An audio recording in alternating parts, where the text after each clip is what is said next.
What's going on, Junkie Nation? Gorgeous George and Goes are back. We got Julie Kedzie from the Invicta FC broadcast team. She will be on the call this Wednesday. Of course, you can watch the fights on MMA Junkie, and if you want alternative viewing sites, go to invictafc.com for more information, not just for that, but for the whole card. How are you, Julie? I'm doing well. I'm exhausted, and as you can see, I am just well lit up. Did not get the good lighting today. Sorry about that, gentlemen. Well, you're always glowing, and you look great. So we're looking forward to previewing this main event and co-main event with you. Of course, we've had a switch here. We have Rodriguez versus Torquato 2. They, of course, fought for the vacant title last year, if I'm not mistaken, and now they're going to run it back. They are. They're going to run it back, and I have to say, what a just rewatching. It's funny because before I knew that fight was going to be rebooked, I was watching the fight with my new play-by-play partner, and his name is Nate Butaki. And Mm-hmm. I'm saying Butaki very carefully because I don't want to say something else because you know how my tongue slips and I make a lot of mistakes. And he's a play-by-play. He does KC Sporting, the soccer team here in town. So Okay. we'll be missing TJ DeSantis, but I'm working with Nate, and I'm also working with the gloriously magnificent legend Eve Edwards, who always has Oh, really good great. insight. Yeah. So I'm very excited this time around. But before going back to what I was saying, before I knew that this was going to be a rematch, I was watching the first fight with Rodriguez versus Torquato, and just what a grind that was. I mean, a grind in the best way possible. It was a war. And what I loved about the interviews today, they neither one expected this to happen, but both stepped completely up to the plate. They're both like, yeah. Torquato was like, I'm here to wage war. I can't wait.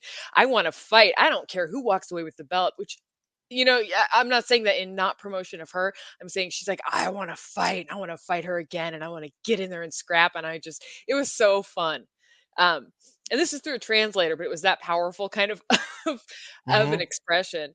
And then with Rodriguez, like her mindset is just it's so calm, it's so focused, it's so she said before I was a champion, I fought anybody they would put in front of me.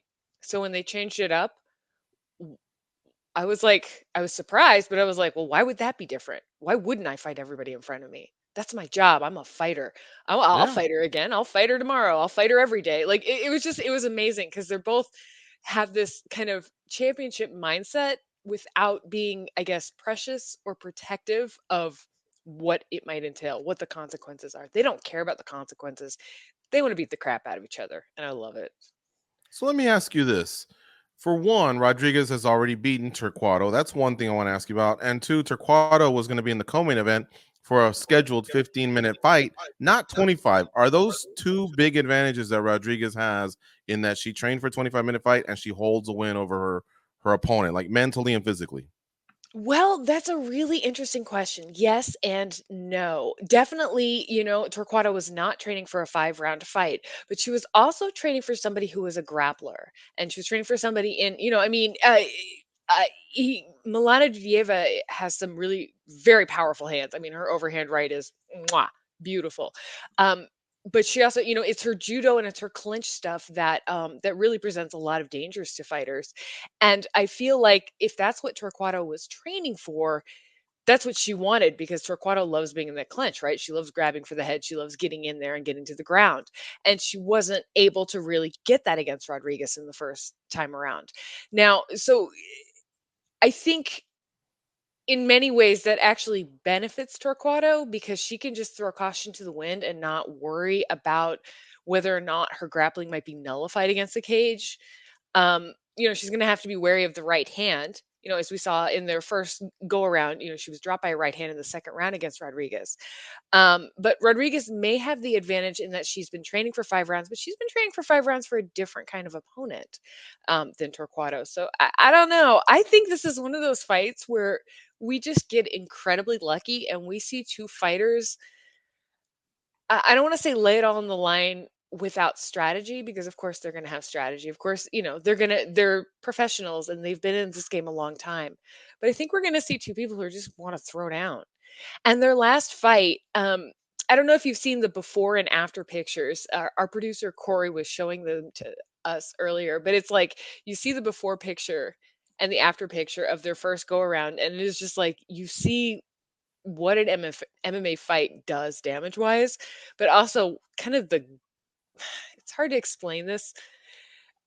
And if people don't understand MMA or if they've never fought before, they maybe don't understand the gloriousness of having gone through a war and what that brings to you. Yeah, it pulls something away from you. I don't want to pull any, like I don't want to diminish the effects of punching each other in the face could be dangerous, but the glory of going through a war and just enjoying it and the satisfaction of walking away afterwards, which is what both Torquato and Rodriguez said in their interviews, which was really fun coming into this. They both said, "Man, I just loved that war. I just loved getting in there and scrapping." And so there might be a slight advantage to Rodriguez being the champion. She's got a longer reach. She's done this before, but I have to say, Torquato can just get in there with that "I don't give a shit" attitude and go for it, which is like in her exchanges and her initiations. Like that's what she does so well with her striking. I mean, she just wants to hit you so bad. She wants to grab your head. She wants to knee you. She wants to get you down, but she just fights, man. So I don't know. I'm I always sound like I'm hedging on this, but really, I think we are in for a huge treat on Wednesday night.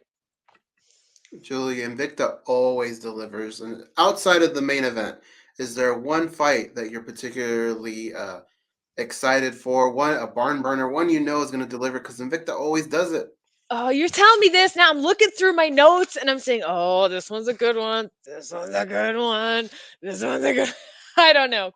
Um, Um, I mispronounce names. I have to actually practice names the night before the fight a lot. But Flor Hani and Christina Williams, I think this one's going to be this is a flyweight battle, and it's Christina Williams' first time on our card, or fighting for Invicta, and she's had some. I mean, she was the star killer over there at Bellator for a little bit. She diminished a couple of people they were trying to build up, and Flor, I don't know. There's something about this woman. If you get an interview with her at some point, you really need to. And I know I don't have a good French accent, so it's like Fleur, something like that. But she is so interesting to talk to. So I would keep your eyes on that. I would always keep your eyes on the flyweights in Invicta, and of course the atom weights. Um, I just always look at the atom weights in Invicta. The atom weights, it's like you never know which one is going to be the next title contender. Of course, we also have some pretty familiar strawweights. Danielle Taylor's coming back in there. She had a setback in the Phoenix tournament with that. She had that. I mean, I don't want to say spectacular knockout because it happened to her, and of course, that's a you don't want to say that about somebody. But I mean, she was KO'd so fast in the Phoenix tournament for the belt that she never got a chance to show what she's capable of. But people who've been following the sport and following Danielle Taylor absolutely know what she's capable of when they've seen her UFC fights and her Invicta fights. And she has got her hands full. So I don't know. I feel like we've got a really big card ahead of us. I feel like this is kind of one of those, this is Wednesday night party time. That's what I think. Julie, I want to talk to you a little bit about something little off the wall. Okay. But, growing up, we all had these movies that kind of inspired us to get into certain sports, baseball, basketball, football. They all kind of had their go-to movie. But now Bruised with Halle Berry, I think that's pretty damn cool. Can you talk a little bit that? I mean, I don't know if you've seen the movie or not, but can you just talk about maybe the effect that you feel like this will have for mixed martial arts? One second, I'm actually on the clock. You can come in, check your weight. You're good. I'm just in the other room. I'm sorry, gentlemen. I'm working also. Yeah, Bruce, did you see it? Because there were two commentators on in that movie that you might see Wednesday night. Little Julie Kedzie, little Eve Edwards working that Halle Berry movie. I think Bruised was an extraordinary movie in a lot of ways. I think one of the best parts of that movie was kind of the way they showed the struggle. First of all, I think Halle Berry is an amazing actor, and for that to be her debut movie, I think. I mean, or debut directorial movie, I should say. I think it's just like it's amazing, and it should have gotten way more credit. I mean, it's gotten credit; it should get way more credit. Um, I think what she does in is so nice in that she subverts the expectation of a lot of things in terms of race, sexuality, what we think about fighting. I mean, we can see this as okay, it's following kind of the Rocky formula, but in a lot of ways, that movie is really extraordinary. It really did hit on a lot of emotional heartstrings, maybe too many at once. And maybe that's why, not enough people are paying attention to it. But I have to say, I think Bruised was great. I think Bruised was great for women's MMA. I think it showed so much of the struggle and so much of the passion and just I don't know, it's just it was kind of neat seeing that and meeting Halle Berry and seeing her work and seeing her passion for film and trying to tell a story in the way that fighters feel passionate about fighting. There's so many things that connect us across the arts. And this is a little English major Julie, or I guess MFA now, Julie saying there's so many things that connect us across the arts, martial arts, across literature. I'm in an interview right now. I'll get right back to you. Sorry. Um, yeah, there's so many things that connect us, literature, art, all of these things. And I think what Halle Berry does in that movie, there's a lot going on in it, but I think it really tells us something about the passion that MMA fighters have, male or female, and the struggle, particularly that some female fighters have, or some human beings have, really. It's so funny that you have that going on because at the same time, I have that little Jack Russell Terrier puppy that he's running back and I forth know. over I'm there. sorry. But I have the adjoining room, and they're checking their weights, and that the fighters are. I don't want to say they're more important than the interview, but they're more important than the I interview. I'm personally sorry. think that you're covering for your fellow commentators. Probably Eve Edwards hitting you up for a couple bucks because he wants to get a cheeseburger downstairs. But you're being nice and Pretty saying sure it's Eve not has nice. made way more in his career than I ever did. and to be clear, I know you were in the movie. Just I didn't know Oh, final I know. product, Yeah. all that stuff. You want to know a funny story? Hmm. I was actually in Eve Edwards' corner when he fought George Masvidal in Bodog. In Russia? Was it in In Russia? Russia. Russia. Yep. Wow. First time, not the time I Oh shit yeah. myself in Russia. The first time I went in Russia and I lost like Oh. in 2 seconds. I was in his corner and I messed up and didn't put the stool under him right away, and he almost fell down in between rounds. And I mean, that is like what 20 years ago, and I feel completely guilty to this day when I'm around him. He's such an Wow. inspiration, though. I have to tell you, like I fought for like Hook and Shoot in Evansville. It was his fights against Aaron Riley that like I would watch over and over and over again. Those two fighters, like they were the ones I was like, F the UFC and this and that. Like these are the fighters that I want to fight like. These are the guys. Yeah. So Eves is the best. Please tell him George and Goes from MMA Junkie Radio said hello. We got to spend a week with him. No, about 3 days with him at a military installation doing a morale visit, and we had a blast. oh And so that guy was such a great inspiration for the troops, telling his story, and so he's one of our favorites for sure. yeah, me too. Yeah. Now let's just finish up here since we brought up the flyweights, and the flyweights are definitely on display. We brought up Phoenix Series earlier. I know Milana Dudieva was in a Phoenix Series event. She's in the co-main event against Denise Gomez, who's stepping up because Daiana Torquato is moving up to the main event. So this fight right here, it's got kind of a number one contender feel to it, or at least something pretty close, right? Oh my gosh, this is a dark horse fight, you guys. So and I'm gonna get the Portuguese wrong. I'm gonna practice tonight, but it's Denise Gomez. She is She's wild, man. She keeps it reticent. She keeps a straight face. She says a million things, but she says nothing at once. I don't know if I'm expressing myself correctly, but both she and Dudieva were talking through translators today. And so, you hear the translator kind of trying to adjust what they're saying. But I have to say, like, both of them love to fight. And one of the things Denise Gomez, I said, well, what is it you want the world to know about you? We haven't seen you fight for Invicta yet. You're stepping up at last minute notice. You're a dark horse. And she's just like, I want them to know when I come, I bring the war. It's just like, okay. And Wow. that was it. Wouldn't talk about her past, talked about her future. Hope she has a great future in fighting. Didn't want to, she has two cats. We learned that from her, but just that she is somebody who just gets happy fighting. All she wants to do is fight. She loves fighting so much.